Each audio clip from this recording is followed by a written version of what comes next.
ఒకే పాఠం 19 సార్లు చెప్పిందంట, 19 సార్లు. మళ్ళీ 20వ మొదలు పెడితే ఆమె భర్త అంటే ఆ చిన్నాటి తండ్రి చూసి, ఇప్పటికి 19 సార్లు చెప్పావు, నేను లెక్కేశాను, మళ్ళీ 20వ మొదలు పెట్టావా అన్నట్ట. అప్పుడు ఆమె అంది, ఈసారి నేను వీడికి ఇది చెప్పలేదనుకో, ముందు చెప్పిన 19 సార్ల కష్టం వ్యర్థమైపోయిందండి అందట. అంత షార్ప్ ఆమె. ఆమె ఆ పిల్లల్ని దేవుని కొరకు పెంచాలని తీర్మానం చేసుకుంది.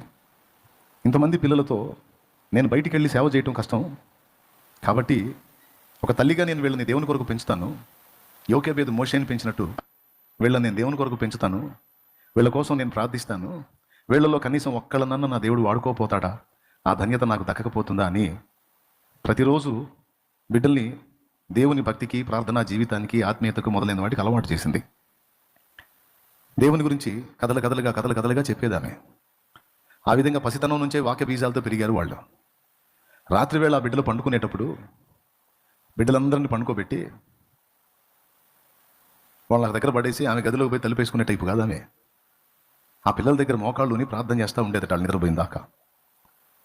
వాళ్ళు నిద్రపోయిన తర్వాత బిడ్డ మీద చేయి ఉంచి, ప్రభువా ఈ బిడ్డని నీ కొరకు, ఈ బిడ్డని నీ కొరకు, ఈ బిడ్డని నీ కొరకు అప్పగిస్తున్నా, నీ కొరకు వాడుకోవా, నీ కొరకు వాడుకోవా, నీ కొరకు వాడుకోవా అని ఆ తల్లి బిడ్డ మీద చేయి ఉంచి ప్రార్థన చేసేట.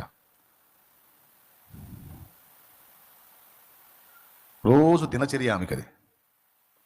ఫలితంగా దేవుని కృపను బట్టి ఆమె కడుపున పుట్టిన అంతమంది పిల్లల్లో ఇద్దరిని దేవుడు లేపాడు. ఒకడు జాన్ వెస్లీ, ఒకడు చార్లెస్ వెస్లీ. ఒకడు జాన్ వెస్లీ, ఒకడు చార్ల్స్ వెస్లీ. ఇద్దరు దేవుని సేవ చేశారు.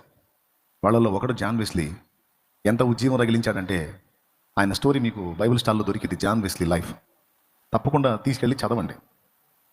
తన తల్లి భక్తి విషయంలో తనకు వేసిన పునాది ఎంత దీవెనకరమైందో ఆయన మాటలోనే ఆయన చెప్తాడు.